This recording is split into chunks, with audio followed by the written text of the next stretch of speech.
Hi, thank you for being with me. This is Unity Church of San Marcos, and I am Reverend Paula Skiles, and this is our Sunday service, and we are grateful you can be with us, and I hope that this offers you and your soul fulfillment, just as we experience it here. We are moving into a time of meditation to begin our service this morning, and I am accompanied by India Taylor, who is my musician. So if you would, let's take a moment to, if it feels comfortable, close your eyes.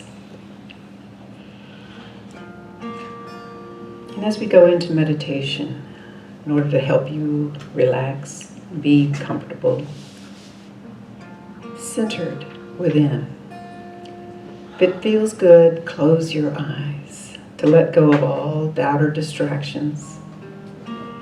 And within your own being, I ask you to silently speak the words that I offer to yourself after me.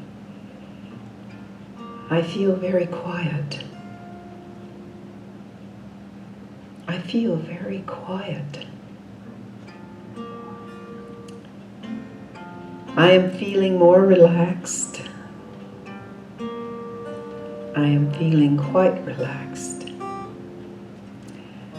My entire body feels quiet, relaxed, and comfortable.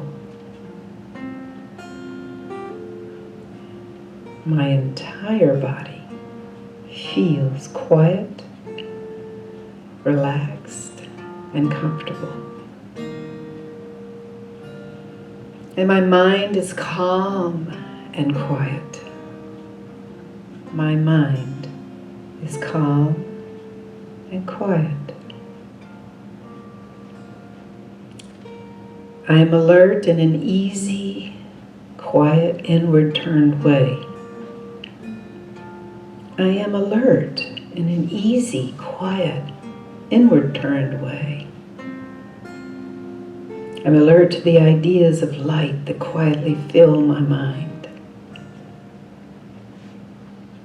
And for a moment, I take on that light and understanding. I even spell out the letters within my mind. L-I-G-H-T, as they spill across my mind in brilliant light. Capital letters behind my closed eyes. And they emblazon across the velvet sky of my consciousness. And they burst into tiny darts of light that permeate to the farthest reaches of my being. Light. The light of God, which cannot be extinguished. I am filled with light and peace. And taking a deep breath again and letting it out. I am filled with light and peace. Christ within me assures me of wisdom to make right decisions. Christ within me assures me of wisdom to make right decisions. And all sure guidance comes from Spirit within. I am filled with guidance, light, peace. For that light emanates the peace and love, strength, wisdom, all things I need. And for a moment, I can simply feel that love coming through that light. That strength with every breath going out through my very limbs. And the peace that comes over my mind, so that I can feel wisdom, understanding, and acknowledge truth. The light of Christ within me assures me of wisdom to make right decisions. And for a moment, let us bask in that inner light as it permeates throughout our being, basking just the way the growing, unfolding spring flowers bask in the sun.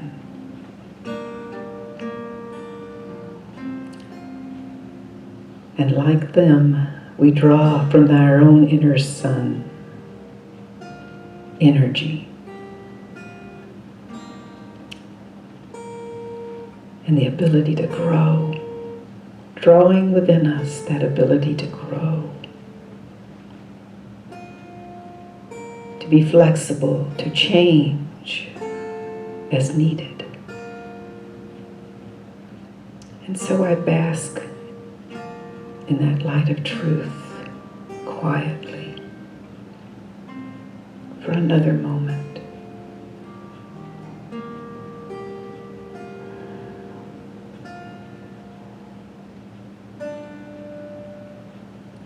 And I draw energy that I need.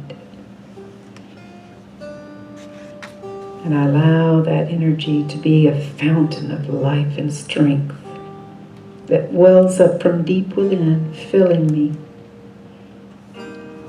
with vitality and understanding.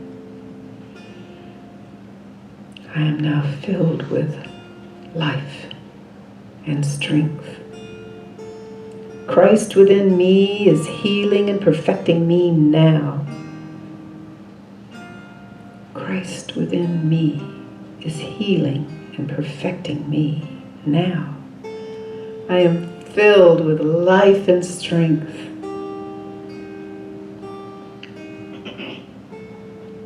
That fountain of life that comes like a light welling up from deep within. I let it happen. I let go and let God's perfect healing work be done in and through and as the Spirit of God in me. And if there is any pocket of fear or lack, I see it become transparent. I see it washed away, the light gently moving over it, through it, and as it. And I am filled with faith and confidence that God is my source and my supply. All my fears, as I see them and they seem to take hold, become more and more transparent. Because there is a raining dust of gold dust all around them. That light that looks like the very substance of gold dust is the substance of God now in this moment. And that raining gold dust is the supply that comes through and into my mind. Christ within me assures me of supply for every need. And whatever I am facing, I am calm and I am filled with peace, faith, and courage. Christ within assures me of victory in all of my experiences, for I am filled with strength, faith, and courage.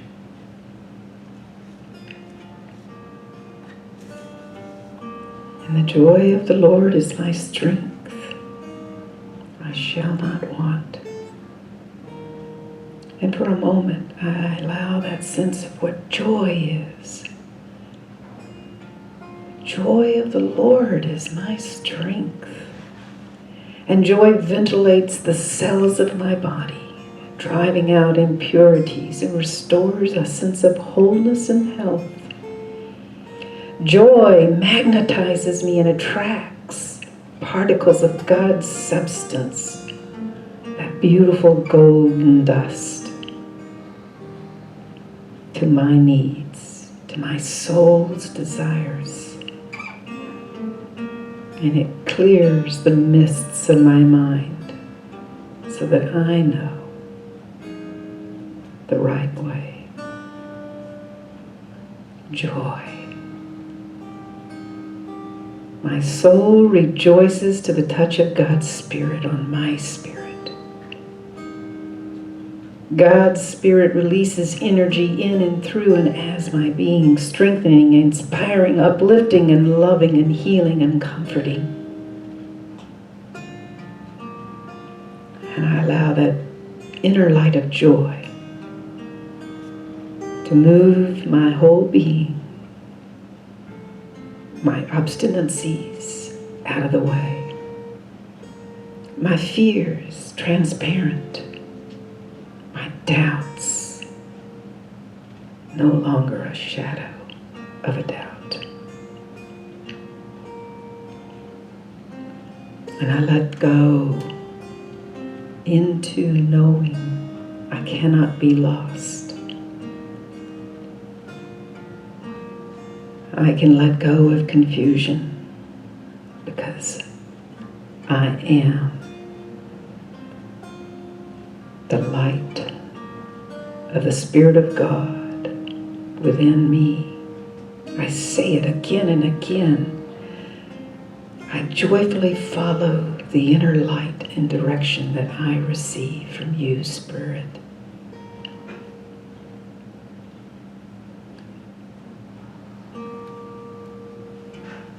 And I allow the truth of that to move through my being.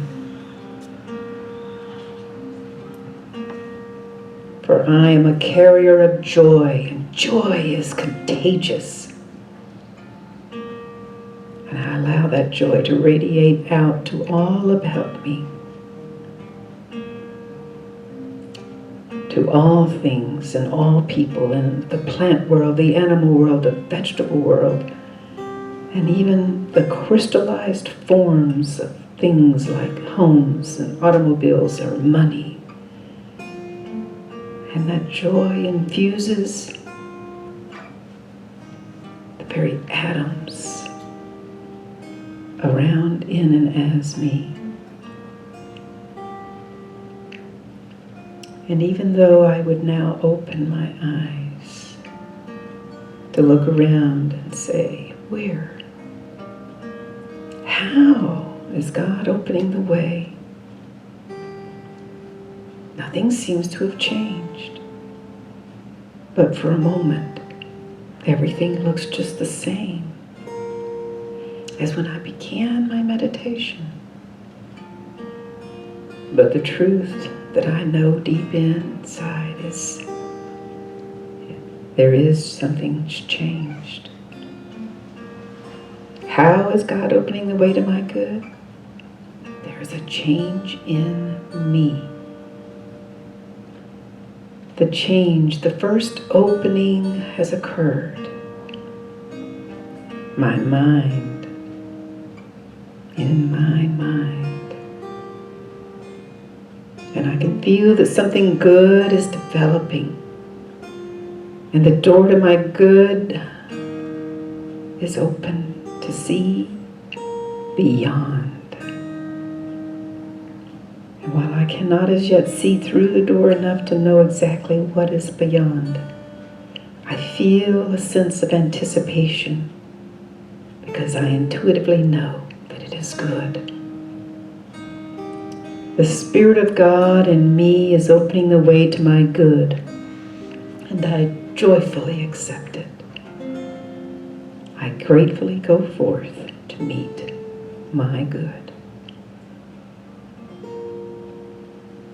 And so I invite you, if it feels comfortable, to open your eyes as you feel your body and you're present within it, as we allow India Taylor to share with us from her beautiful ministry of music.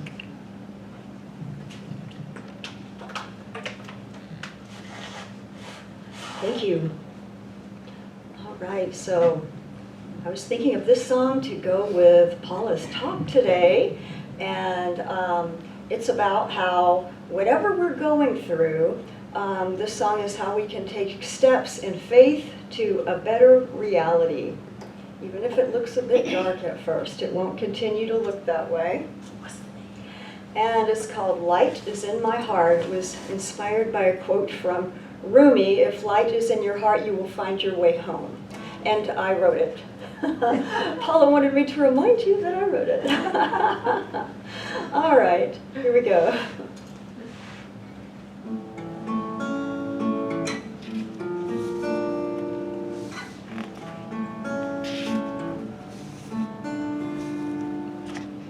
It is not dark, for it's now that I see the stars. They make a jewel of the night. I pray for light in my task. Now I find my way.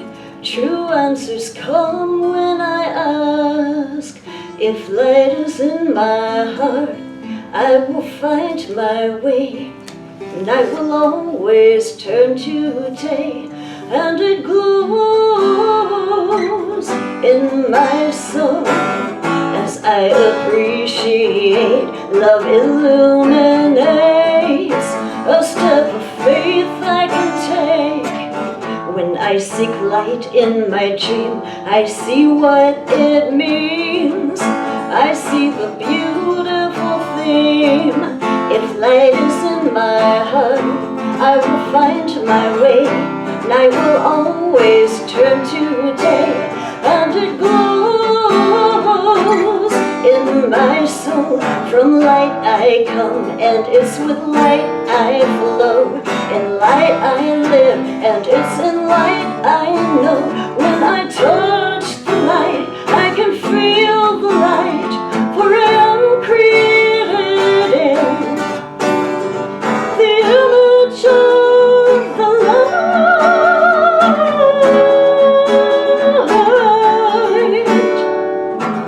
I walk in faith, moving on with a welcome song to create a new kind of dawn. Illusions helped me to ask for light on my task. I see true visions path where my spirit can dance.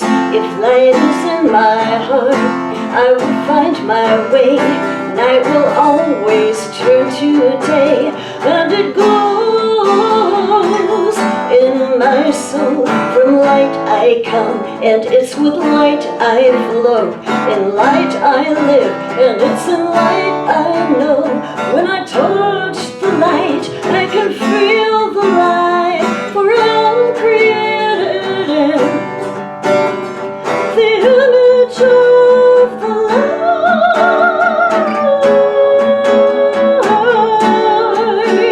In the image and the power and the blessings of the light.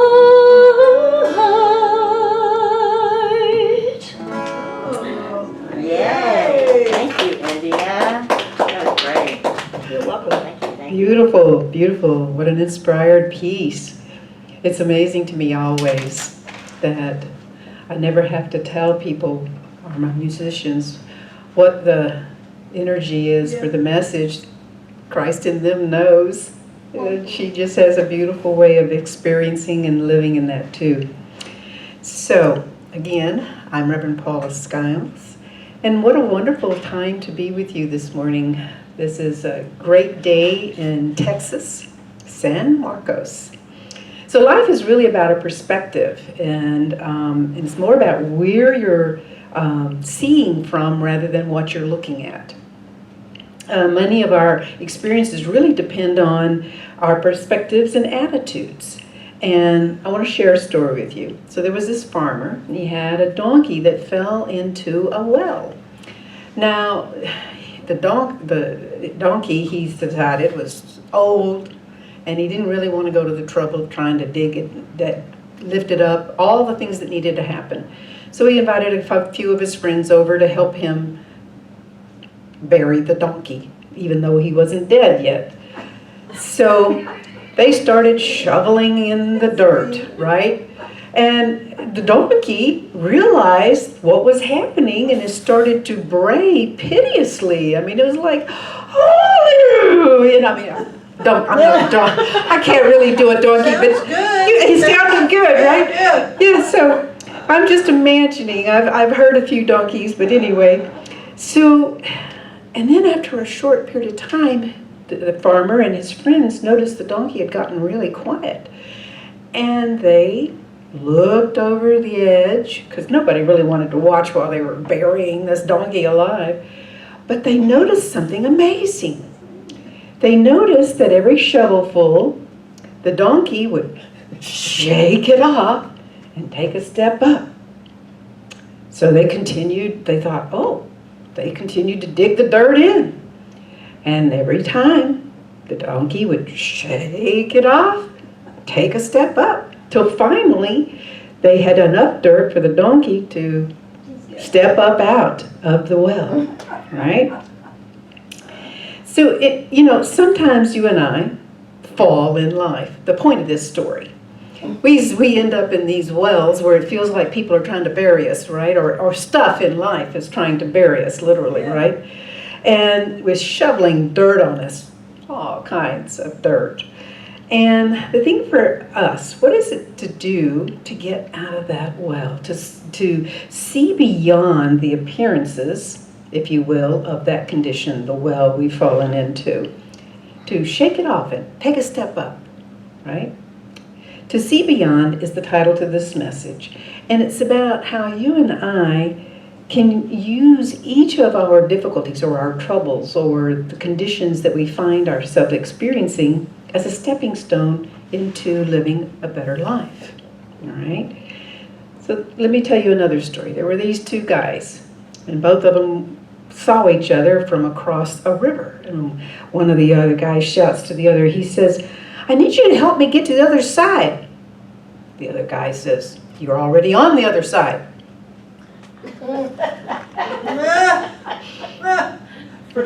Perspective. So anyway, Albert Einstein once said, "A human being is part of the whole, called by us the universe, a part limited in time and space. He experiences himself, his thoughts and feelings, as something separate from the rest, a kind of optical delusion of consciousness. This delusion is a kind of prison for us, restricting us. Our task must be to free ourselves from this prison by widening the circle of understanding and compassion to embrace all living creatures and the whole of nature in its beauty." The optical delusion of consciousness. You know, we feel separate from God. That's an optical delusion of consciousness. We feel separate from each other. It's like I look out and I think you're and you're you, not me, not separate. I mean, not together, not one. This term really is accurate in how it describes what our experiences is of something that's not permanently real. The real, the big reality are. Rather, it's what we perceive it to be from the level of consciousness we're holding right now, whatever that is. Charles Fillmore, one of the co-founders of Unity, said in his book, Atom Smashing Power of Mind, "What may at first seem to be failure to you may prove to open the mind to a larger life." You ever woke up and thought, it's just not fair? I woke up this morning and all I can think about is work, chores, or whatever the situation is, maybe some relationship that's not working out right, or maybe someone at work is not someone you really want to be, and then you're thinking about them and you're just getting up, and it's a Saturday, no less, right? I want to leave all that stuff behind, we're thinking, right? And I just want to relax. What's my problem? All right. So what it'll take for us to see beyond this condition, whatever it is that's going on in our life. For these types of questions, I love to go to my go-to, the Bible. Joseph and his coat of many colors actually is our go-to guy for shaking it off and taking a step up. To seeing beyond suffering to a larger life, a greater life, a bigger life within ourselves. He moved beyond the conditions, the circumstances that were imposed upon him. And he represents moving beyond a personal hell or tragedy, okay, into a greater good for himself and others. Now, Joseph's name in Hebrew means Jehovah will add to, or he shall increase progressively, meaning as from perfection unto perfection, meaning greater and greater good, wholeness. And from our spiritual perspective, this would mean that Joseph symbolizes that state of consciousness in you and I, of where we increase in our character spiritually, actually along all lines, okay? We not only grow in a broader understanding of ourselves and others in life, but there's an increase in our vitality and our birth for life. Joseph was a dreamer, and he was able to interpret dreams as well. And Joseph being in Egypt signifies the ability of our higher perception, our spiritual being, to understand and perceive truth in whatever's going on in the world of forms, and to bring order to that, okay? And essentially, Joseph represents what you hold in mind and heart comes true. So what does it take for you and I to shake it off, take a step up, and see beyond? Joseph was sold into slavery by his brothers when he was very young. Then he was falsely accused of something and went to prison. Joseph's ability with dreams and interpretation freed him from his captivity. His dreams symbolize the power of our imagination and the perception of truth to overcome adversity, and the perception of that and what to do. Joseph said to his brothers in Genesis 50:20, I'll share. They make these print, these Bibles so tiny. She says, and he said, Joseph said to them, do not be afraid. Am I in the place of God? Even though you intend to do harm to me, God intended it for good, in order to preserve a numerous people as he is doing today. All right, so he basically told them, you meant it for evil. Now keep in mind, evil simply means that which causes suffering. You meant it for evil against me, but God meant it for good. Does that mean God intended for him to go to prison or to be sold into slavery? That's not what that means.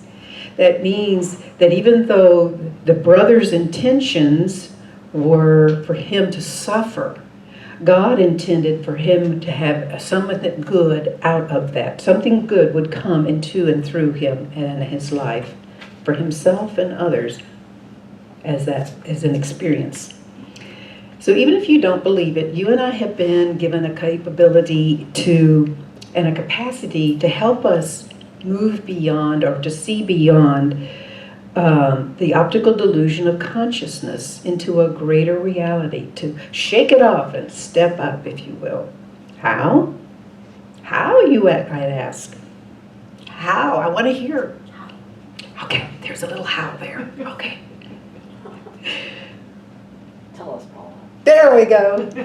Christ in you, your hope of glory. All right. Now, Christ in you and hope of glory. Well, first of all, glory. What is that? What is glory? And I want you to hear that glory is what makes your heart and your mind sing. It's what elevates you and inspires you, and it makes you feel that sense of fulfillment. It nurtures you. Whatever brings that is the glory that we're meant to experience. That is that experience of glory. Christ is within each of us. Christ is not a person.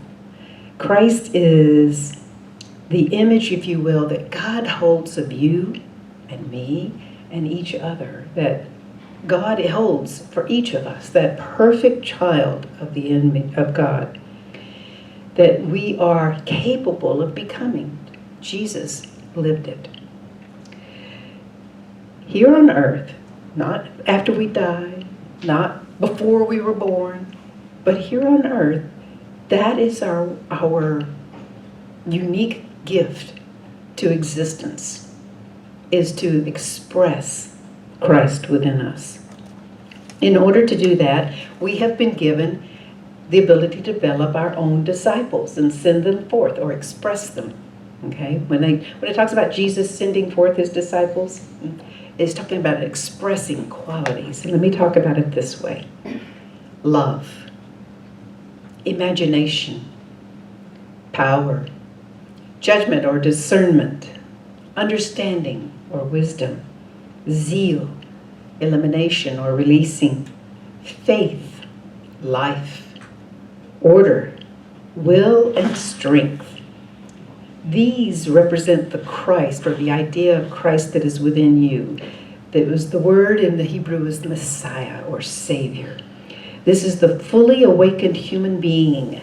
The fully awakened human being that Jesus lived and expressed and became one with God and lived and showed us. Jesus, the man from Galilee, born in Bethlehem, fully awakened to his spiritual nature, became the living Christ, showing you, me, all of us, how to know and express that Christ within us. He didn't say, worship me. He said, follow me, do as I do. So being Christ was not meant ever to be exclusive to Jesus. He didn't need and want to be worshiped. What he wanted was us to take on his teachings, to take them on and let them become so fully us that we too live it as he did. He literally prepared the way and made it possible for you and I to live that so much easier because he created a shift and a change within the consciousness of humankind through his transformation in his death. It is how you and I use that power that determines to what degree of humankind you and I express that. Here's another story about perspective. There's an old man who goes up into his attic and he's looking for a picture that he remembers. And he's looking in through the attic. He's tall and he's stooped over and he's going through these boxes and there's little cobwebs here and there, and he's picking them up because he wants to go through these albums in order to try and connect with his wife who is long gone. His eyes search for that picture. In the dim light, he's been drawn there. He's recalling that picture, and as he does, he happens to come across a buried treasure without realizing it. He pulls from a box what appears to be a journal from his son when he was about 6 years old. Now, he didn't even know his son had ever done a journal or did journal. And he thought to himself, why did Elizabeth, which was his late wife's name, why did she always say the children's junk? Shaking his head, he just wondered, But opening the yellow pages, he read a short reading, and in that process, his lips curved in an unconscious smile as he connected to that 6-year-old child whose voice he just barely remembers. So that voice of the little boy who's now grown, who grew up way too fast, as many of us who've had children understand, in the silence of that attic, he listened to those words and realized that his son's perspective was so different from his own of that time. But how different? Inspired, he took that journal and he went downstairs to his den, and he found the journal from that same year and pulled it out and began to read. And as he did, he found something that was kind of stood out, because this was a business journal. And one of those days, he said, wasted the whole day fishing with Jimmy. Didn't catch a thing. Okay. So, in his journal, Jimmy's journal, his son's entry for the day on that June 4th was, in large scrawling letters, went fishing with my dad. Best day of my life. So let me say again, our experience of life is really about perspective and where we're looking from, not what we're looking at. And it's not that we don't, or not meant to acknowledge frustration or fear or anger or sadness or even some of the great and wonderful things that come along. It can even be helpful in those big stuff times to gripe to God. I can do that. I've done it. I've said more than once, God, we got to talk. I don't think you know what you're doing here. Yeah. And like Job, I have bemoaned whatever's going on in my life. And then I do what it takes to really get real. I let all that stuff go. I do my work for forgiveness, and then I let it go then I can feel an openness to possibilities, to dreaming, to new potential, to new experiences, to greater and larger life. You remember the experience when you were a child, if you did this, maybe you didn't, but most of us I know did, of spinning and spinning and spinning until you fall down. All right? Yeah, I love that. Crashing, laughing, and having a great time, and so dizzy I can't even stand up, right?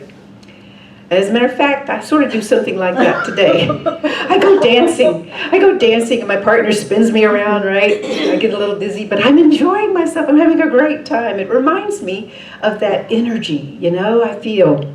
Maybe that's what's happening, but I do love it. So anyway, there is a sense of fearlessness and wonder and curiosity and all these senses of hope for our future that are within us as young children, right? And we are able to grow so well. I wonder sometimes why it is that we put away those childhood things of curiosity and wonder, forgiveness, the ability to forgive. Can you imagine? You remember as a child? Forgiving, yes. The Zen master Suzuki Roshi put it, in the beginner's mind, there are many possibilities, but in the expert's, there are few. So how can you and I develop a greater capability to see beyond the circumstances of our suffering, to shake it off and take a step up? Bottom line, through love and forgiveness, you and I take on the energy of compassion and forgiveness and let it become our reality. Jesus said, Father, forgive them, for they know not what they do. Not because he couldn't forgive, but because he owned that spirit of forgiveness was within the realm of God. Within the realm of God, within you and I, that moves through us and holds us. And it's you and I being willing to open to that and to acknowledge, God, forgive through me, as me, today. Father, forgive them. So how can I? How can you? How can you shake it off and step up? I just told you. Step up. Step up, yes. Forgiveness, Compassion. compassion, love. And like children, let us take on those energies again and fearlessly enjoy the rest of our lives. God bless you. Thank you for being with me this morning.